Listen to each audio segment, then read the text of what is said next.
सवालों की ओर बढ़ें तो हमारे पास एक सवाल है यहाँ मोहित पाल सिंह का। ये जानना चाहते हैं फोर्टिस के बारे में। समय इनका है लगभग 2 साल का, और इसके बारे में ये जानना चाहते हैं। 350 शेयर इन्होंने खरीद रखे हैं। तो 2 साल में कैसी रहेगी चाल फोर्टिस की यहाँ से? देखिए, एज ए सेक्टर पर से कोई खराबी नहीं है सेक्टर में। ये सेक्टर आगे भी अच्छा ही करने वाला है, फार्मा हेल्थ केयर का।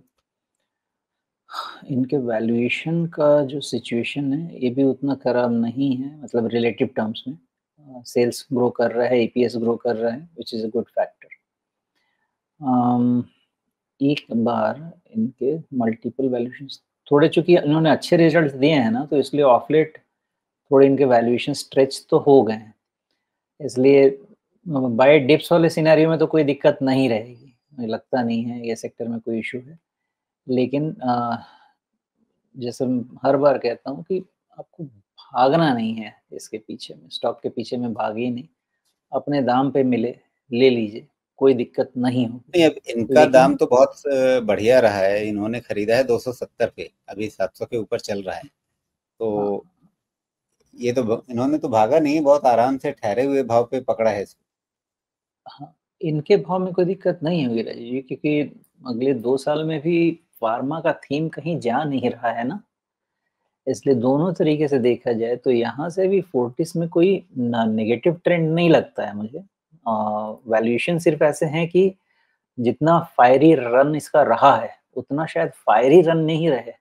लेकिन यहाँ से भी 2 साल में काफ़ी अपसाइड देना चाहिए। ये सेक्टर में ही बहुत जान है। करीब आप समझें तो आई थिंक 15% का सीएजीआर तो कहीं नहीं गया स्टॉक से या इस सेक्टर से। बट मैंने इसलिए बोला ऐसा कि भागने में नए वाले भी जो लोग सुन रहे हैं, उनको भी ध्यान रखना चाहिए कि चूँकि फोर्टिस में अच्छा रन आ गया है, तो वो देख के पीछे नहीं जाएँ। इनका बहुत अच्छा पोज़ीशन है। ये अपना 2 साल के हिसाब से मुझे लगता नहीं है कि कोई दिक्कत होनी चाहिए इनको।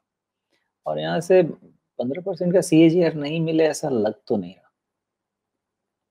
जी। तो 15% सीएजीआर अगर मोहित जी आपको खुश रखता है 2 साल में, तो उस उम्मीद के साथ आप रह सकते हैं। और वैसे भी शेयर बाजार में आप इससे ज़्यादा की उम्मीद लगा करके निवेश ना करें। अ, अगर उससे ज़्यादा मिल जाता है, जैसे इस केस में आपको मिला होगा, ज़रूर मिला होगा शायद, जो आपका खरीद भाव है उसके हिसाब से आपने 2022-23 में कभी खरीदा होगा, और वहाँ से अच्छा आपको एप्रिसिएशन मिल चुका है। लेकिन लंबे समय में आप मोटा-मोटी 15% अगर आपको साल में किसी शेयर से मिलता है, तो आपको निराश होने की ज़रूरत नहीं होती है। और अगर आगे की ट्रैजेक्टरी ऐसी लग रही है, तो आप उसमें बने रहने का फैसला कर सकते हैं।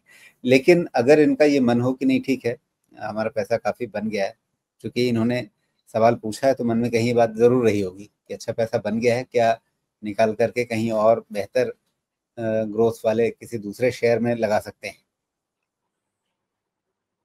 नहीं, ऐसा करना नहीं चाहिए। देखिए, अगर कंपनी अच्छा परफ़ॉर्म कर रही है, तो उसके साथ ही बने रहिए और सेक्टर अच्छा है।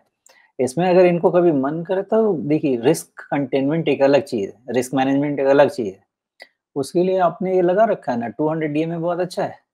इसके नीचे जब तक बंद नहीं होता है, इसको ट्रेल करना चाहिए, दिक्कत ही नहीं है। लॉन्ग टर्म ये 2 साल की बात कर रहे हैं ना, मतलब एट जी। लीस्ट।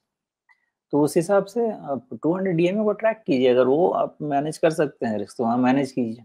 अदरवाइज़ जो काम अच्छा कर रहा है, फेवरेट मतलब फेवरेबल सेक्टर है, कंपनी है, मतलब स्टॉक अच्छा कर रहा है, तो फिर जल्दबाजी करना क्यों है? बेहतर कोई चीज़ मिले तब तो। और जिस लेवल पे मार्केट है, यहाँ से 15% का CAGR is not a bad CAGR. अब हम ऑलमोस्ट 25,000 की तरफ हैं, वहाँ पे हम बात कर रहे हैं। तो यहाँ से 15% का CAGR is a good CAGR. Ji.